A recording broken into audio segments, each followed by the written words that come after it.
ചേട്ടാ ചേട്ടാ ചേട്ടാ എന്ത് പറയടാ നീ നിന്റെ ഫ്രണ്ട് കൊണ്ട് ചാവോ ഒരു ലിഫ്റ്റ് പരീക്ഷയും കൊണ്ട് ഒരു ലിഫ്റ്റ് ആ 10 രൂപ വരേണ്ടി വരും 10 രൂപ 2 രൂപ നമുക്ക് എസ്റ്റ് എടുത്തോണ്ട് പിള്ളേരാണ് ചേട്ടാ. എടാ ഇവിടെ നിനക്ക് വണ്ടി ഒന്നും കിട്ടാൻ പോകുന്നില്ല. ഞാൻ വേണം 10 രൂപ സ്കൂളിലെ ഫ്രണ്ട് ഇറക്കാം. വരുന്നുണ്ടോ? ആ വരാ.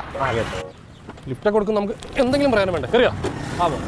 ഇവിടെ എത്തിക്കോ ഇവിടെ എത്തിക്കോ ഇവിടെ ഇറങ്ങി 10 രൂപ 10 രൂപ ആ തരാം. വേഗം തനിക്ക് പോട്ട് ധൃതി ചേട്ടാ ഒരു പാമ്പ് പോടാ വേണ്ട പൈസ നീ തോട്ട് കൂടാ. ഇന്ന് മൊത്തം നഷ്ടക്കച്ചവടമായിരിക്കും. ചേട്ടാ ചേട്ടാ ചേട്ടാ എന്ത് പറയടാ നീ നിന്റെ ഫ്രണ്ട് കൊണ്ട് ചാവോ ഒരു ലിഫ്റ്റ് പരീക്ഷയും കൊണ്ട് ഒരു ലിഫ്റ്റ് ആ 10 രൂപ വരേണ്ടി വരും 10 രൂപ 2 രൂപ നമുക്ക് എസ്റ്റ് എടുത്തോണ്ട് പിള്ളേരാണ് ചേട്ടാ. എടാ ഇവിടെ നിനക്ക് വണ്ടി ഒന്നും കിട്ടാൻ പോകുന്നില്ല. ഞാൻ വേണം 10 രൂപ സ്കൂളിലെ ഫ്രണ്ട് ഇറക്കാം. വരുന്നുണ്ടോ? ആ വരാ. ലിഫ്റ്റ് കൊടുക്കും നമുക്ക് എന്തെങ്കിലും പറയാനും വേണ്ട. കയറിയോ? ഇവിടെ എത്തിക്കോ ഇവിടെ എത്തിക്കോ ഇവിടെ ഇറങ്ങി 10 രൂപ ആ തരാം. വേഗം തനിക്ക് പോട്ട് ധൃതി ചേട്ടാ ഒരു പാമ്പ് പോടാ വേണ്ട പൈസ നീ തോട്ട് കൂടാ. ഇന്ന് മൊത്തം നഷ്ടക്കച്ചവടമായിരിക്കും.